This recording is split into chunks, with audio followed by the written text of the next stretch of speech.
Small Talk. Hey y'all, welcome back to another episode of Small Talk. You already know, two queens, two perspectives, one topic. Britt, what are we talking about today? Today, we are going to hop into just a check-in mentally. How are we doing? We know we're approaching the end of the year. 2020 has been super heavy. So I just want to check in to see how we're doing because it's been a whirlwind. So how are you doing? That's how I feel. I'm finally, I think, at a place in 2020 where I feel like I can exhale a little bit, right? Personally, real life, I feel good, right? Like I feel like I've been able to accomplish a lot of things, and really just focus on myself. It didn't start out that way, but I'm feeling okay.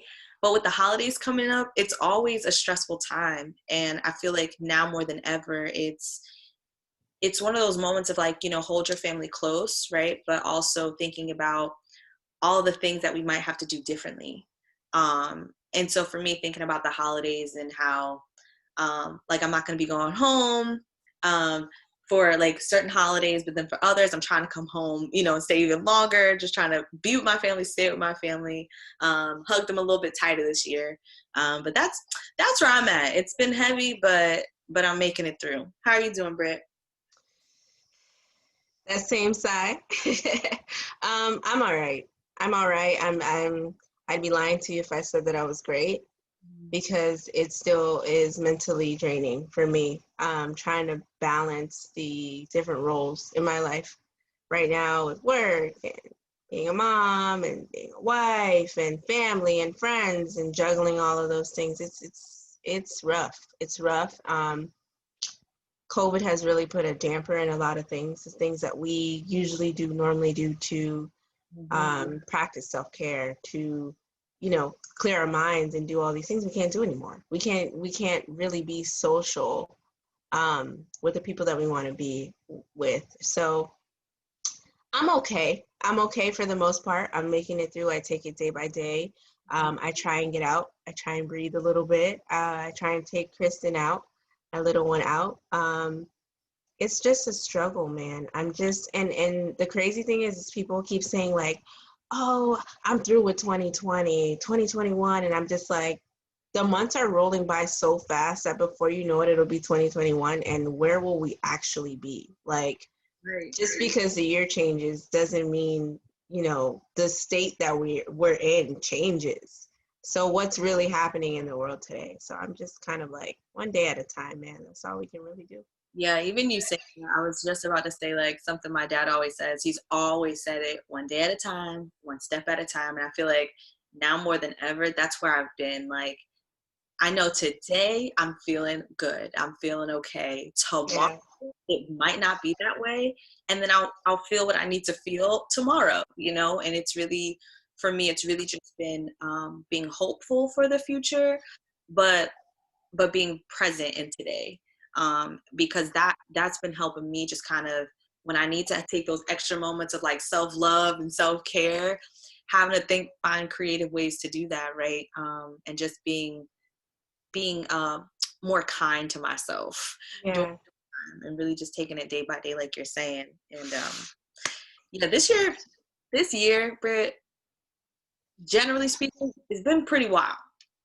It's been a wild ride. I think it's been a year of loss, but it's interesting, right? Because we have like a lot of loss and falls, but then we also have a lot of these like uprisings, right? Yeah. That have happened and stuff like that. So for you, what have been like some of the more memorable, and they could be like either positive or negative things that are kind of like happened so far this year, 2020? So before this pandemic even started, what hit me like a bomb was Kobe. And I'll never forget, I was actually on a date. We were having date night and celebrating his birthday. And it was like, boom, Kobe Bryant, airplane crash. His daughter was in there, Gigi was in there, some of the other teammates were in there, and I'm like, nah, nope, not hearing it, like this is unreal for me. And then actually watching the headlines come in, and all you see is Laker Nation and the Black Mamba, and it was just so heavy for me because, fun fact, I used to play basketball. I played basketball for 8 years. So Kobe Bryant for me was someone that I actually looked up to. I grew up watching him and Dwayne Wade are two of my favorite players, along with LBJ, of course.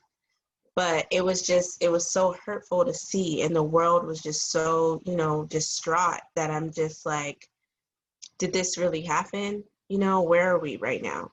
And then 30 days later, it's like, you gotta kind of wear a mask because there's kind of a pandemic coming from China, but not really coming from China. So what's really happening right now? And then March is like, boop, the world shut down, everybody home, boom, boom, boom, nobody knows.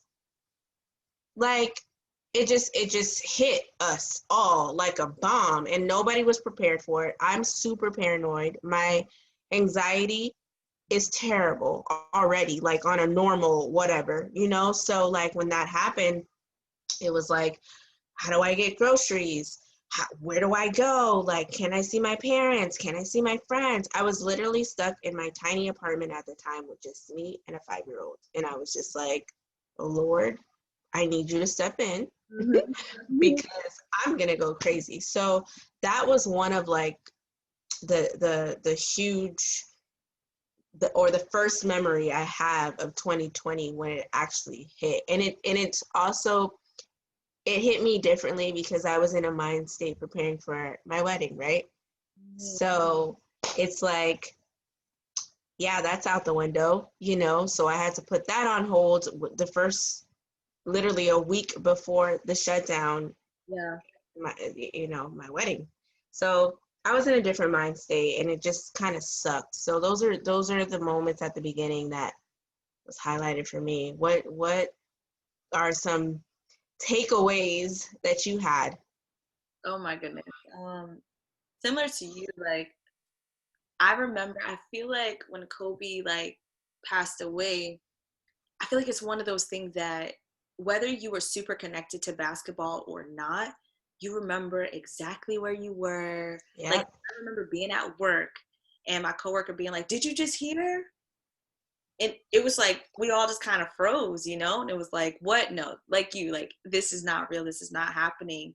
And then to have like that tragedy happen in January, right? And then still just feeling that sense of like, man, this is how the year is starting with loss, right? And then thinking about like, all right, but then you had the Me Too movement that was going on, right? And then in February, that's when Weinstein, the verdict came out, and it was like, okay, all right, there's victory, right? So it's kind of like we went from like a low to a high, and then it was just like, COVID, COVID. Yeah. And even like, and for me, like I didn't have, a big thing going on in my life, like, marriage or anything like that, but thinking about graduating grad school, really preparing my mind for like, okay, this is it. This is like the last semester, and then for it to be like, no one knew what was going on. No one knew what to do. It seemed like the world came to like a standstill. Yep. Completely. Like you said, we were all blindsided.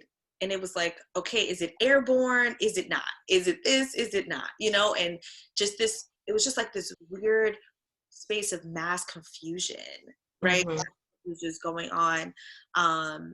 And for me, just for that to be something that was also like, just like, that was just a major low, right? And then even just thinking about, like I said earlier, just the more of the, and even, something else too that I didn't think about until just now, but was the mask situation. Because actually when COVID first hit, it wasn't this thing about wearing masks. And now all of a sudden, and that was probably like March, but like really like early April-ish, when it was like, okay, mask, gotta wear a mask. And it was like, where am I gonna get these masks? Yeah. How are they even effective? Like everything just started being like, and then you have people that started protesting that. right, and protesting, like, no. In April it was like, we want to get back to normal, let us out this house, like, Yeah. you can't take away our rights, and seeing an uprising in that regard. And then just it leading into, then I felt like for me that was when uprisings really started, the end of April into summer, just summer. Summer 2020 was the summer of the uprisings, right? Yes. Yes. Thinking about why we had these uprisings is Yeah. so difficult, because it Yeah. all stems from systemic issues, right, that have been going on. All the deaths, the murders, right, that have been happening with Black lives, right, and I feel like that also, with folks being stuck inside the house, it Mm-hmm. was like we were mad, and then we were like deeply hurt and angry, right? Yep. Yep. And then that's when it was the season of the uprisings.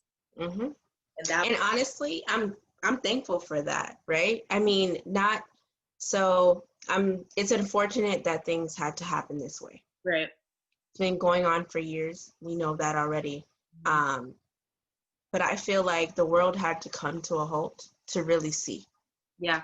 We asked for 2020, everybody's saying, oh, 2020, y'all asked for clear vision. Well, we got it. It can't be any clearer than this. Some people, their true colors. I've lost so many friends. Let me tell you, this Black Lives Matter movement and how we feel, and white privilege and white fragility and all those things that we discuss and that we talk about. There's friends that I've had that have come to me, didn't understand, and that have really accepted that ally role. But then there's the other ones that are just like, y'all are pulling the race card again. So for me, during those summer months, George Floyd, Breonna Taylor, all these people that unfortunately lost their lives again and again, it really hit home for me this time, because I'm like, the world is at a halt. When you click on your TV, when you turn on Facebook, Instagram, whatever it is, that's all you see. You don't have a choice but to see it. And if you choose to ignore it this time, your ignorance is continuously showing, and the world can see it now. Mm-hmm. And it painted a better picture for me, because at first it was like the world was moving so fast that it's like people were literally hiding behind their racism. They didn't have to show that they cared, because everybody was on the move, and it was like, oh, another Black guy shot, oh, another white person accused a Black man of something, like it was easy to just kind of fade into the background and be like, oh, just another hashtag. But now it's like, no, No. we're going to speak out, because we're tired of this, but we're also going to call y'all out, because y'all are sitting in the background watching this, not really caring, because it doesn't necessarily affect you. And you call me your friend, but I'm Black. So I relate to this on so many levels. Right. Like, so a lot of those things kind of hit home, but I will say that this definitely advanced the culture. Yes, it did. Black folks, because we are the most creative people that I know. I've seen some TikToks, I've seen some reels, some videos, some of something anywhere, for the culture, man. It just brought us as a community that much closer together. And it's sad that it was underneath these circumstances, but at the same time, I see liberation. Like, I see a revolution. Like, it's beautiful to see. I'm so thankful to be alive during these times. And that's one of the perks of 2020, although it came from something negative. There is a positive in that, because I do see through activism that change is actually, starting to come. Yeah, So, no, I completely agree with that. And really, yeah, I think one of the more beautiful things is really seeing, like you said, just the community come together, right? And allies really being allies. And also something for me too was, this is also, I feel like, the summer of Karen. And folks really, and folks really being able to see, like, and the one that sticks out to me the most is the Karen that was essentially like coming after this Black man who was like just like watching birds, right, or something like that. She ended up like calling the cops, whatever. But for it to be caught on camera and people seeing like, yo, Karen is a real thing, and Yeah. it's wild. Like, it's really like this is really happening, right? Whether it's a Karen or Susan, right? Because we all now. So, but it's so just seeing that and really seeing how people, they now get to see, right? And really, like you're saying, like it's there. And I love, because we always talk about the revolution will not be televised, right? And seeing how I feel like in 2020 it's being televised. Mm-hmm. And that's one thing that I think is so dope to see. It's so dope to see, and really seeing how folks are, whether you're out on the front lines, right? Whether you are just organizing online, right? Having campaigns and stuff like that, just seeing how everyone is sort of like finding their place in the revolution. And I think that's just so dope. Mm-hmm. It's really, really so dope to see. But yeah, even TikTok, man, TikTok has been dope. So for y'all that do not know, I am not a tech person, okay? That's all Britt. Britt got that. Social media, not really my thing. But TikTok. Britt actually got me on TikTok once. Because Britt is good with the TikTok and everything, right? Britt got me on TikTok once. It was so fun, y'all. It took me a couple hours to get my whole little, 10 seconds, Britt? Girl, that was 5. We were like, Asia, make it 10. You did 5. But that's okay. That's okay. Look, I didn't even know that. It literally, y'all, it took me hours to do this TikTok thing. That was 5 seconds. But even with that, it, like you're saying, it was such just a fun and creative way to just like get engaged and to just, I don't know, just to do something, right? Yes. Keep the mind going. Mm-hmm. Keep the mind going, man. And another thing that we did, advancing the culture. And I say we because I feel like Black folks actually like integrated a lot of stuff using TikTok and people in general, it was just, it's one of those things, honestly, at the beginning of this pandemic when I was home doing nothing, that's all I did was TikToks. I got like 10 TikToks a week saved in my little drafts that y'all won't see, but I made them for me and I watch them because I think they're funny. And it was something to do to pass time. So the TikTok is something that I truly enjoyed. Another thing that I truly enjoyed is the versus battles. Yes. I give a shout out to the versus battles. I really love them. I really love them. The last one we just had, Jeezy and Gucci Mane. I thought I had to, pull out the bulletproof vest, but it was so good. It's so good to see Black folks come together, like the music, the culture. It's just, it's refreshing to see. All of the versus battles have been great. All of them. Every last one of them. From gospel to like R&B to rap to hip hop, like to Caribbean. Mm-hmm. All of them have been great. My favorite, my personal favorite, I'd have to say would be, I'm a sucker for R&B, so I kind of really enjoyed the Alicia Keys and John Legend. I loved it. To say. I loved it. I did too. I really did too. And it's so funny because it really gave me a better appreciation for John Legend. There were some things that he, like his old school joints, I was like, wait, that was you. Yep. Let me tell y'all something though. His dance moves, okay, say what you want, okay? That wasn't for the culture. What you want. But he was dancing very proud, okay? You couldn't tell him nothing. You couldn't tell him nothing. John Legend, that was sprinkled with a little Chrissy Teigen. But we gonna leave that alone. It was cute, but it was a no. But it was cute. No, it was a really good battle. It was a really good battle. Versus Swiss. Shout out to Swiss Beats and Timbaland for putting that together. And now they making money off of that. I wish I would have thought of that. That's the thing. I feel like it's so and that goes just back to just being like a Black creative, right? Because that's something that we do all the time. Like we always have, like, we go back and forth with our friends, you know, with our people, like, no, it's Brandy. No, but Monica's song is da da da. Like, we do that in regular conversation. So for them Mm-hmm. to actually think like, okay, or we could just bring both the people together and like really do this, like in Yeah, real time. And that was just like, dang, like, so one of us could have thought of this, y'all. Like, one of us. could have done it. One of us. So that's some of the silver linings. That's some of the silver linings of 2020 because some of us did think of a lot of things. Personally, although society has been super heavy, Yeah. a lot of lows for 2020, a lot of losses, like you said, a lot of mourning, depression, mental health, skyrise, suicide rates up there. It's been heavy, but I will say the silver lining for 2020 is a lot of people have started their own businesses. A lot of them have picked back up a hobby that they put down because they just didn't have the time. And for me, the most important thing was spending that necessary time with your family.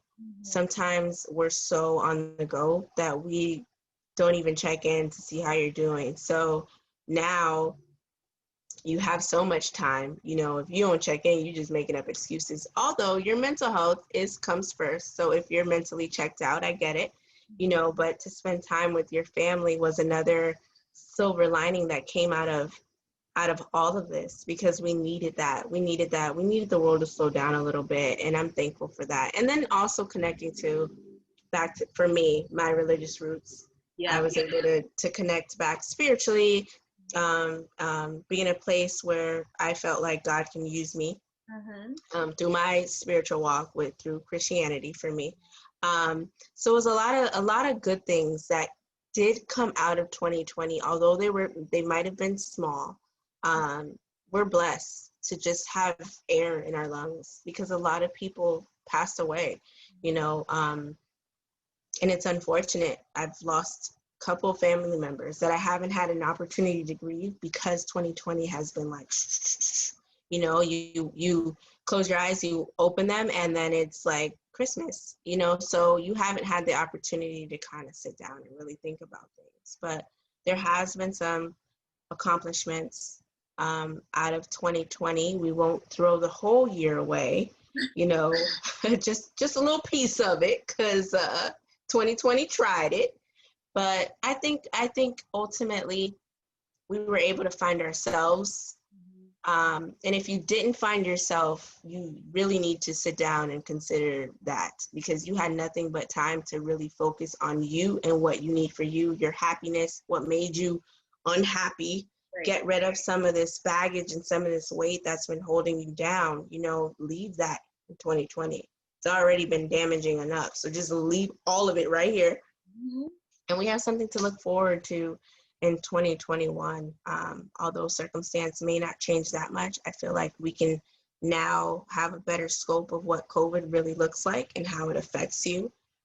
Preventative measures, take it for what it is. We have to adjust and live with it and look forward to kind of bringing positive vibes into 2021. So Yeah, Britt, that was well said. That's how I feel. This has been a great year for evaluation, right? Just evaluating your finances, evaluating your circle, evaluating all the stuff you have in your house, apartment, right? right. Really just evaluating just internally. Um, and just really thinking about the year's not over, y'all, right? So like Britt said, if you have not had an opportunity to really grieve what you needed to grieve, right, or let go of things that you needed to let go of, we still got time. It is not over just yet, so you still have time. So I would just encourage everyone that's listening, watching, to just prioritize self, prioritize your peace, and do what you need to do before 2021 gets here, to really just set you up, to start the year off just in a better mental state than you started 2020 with, or that you ended 2020 with. But blessings to everyone here that's listening and tuning in. We appreciate y'all so much. And This has been another episode of Small Talk. You already know, 2 queens, 2 perspectives, 1 topic, and we will see you on the next episode. Bye.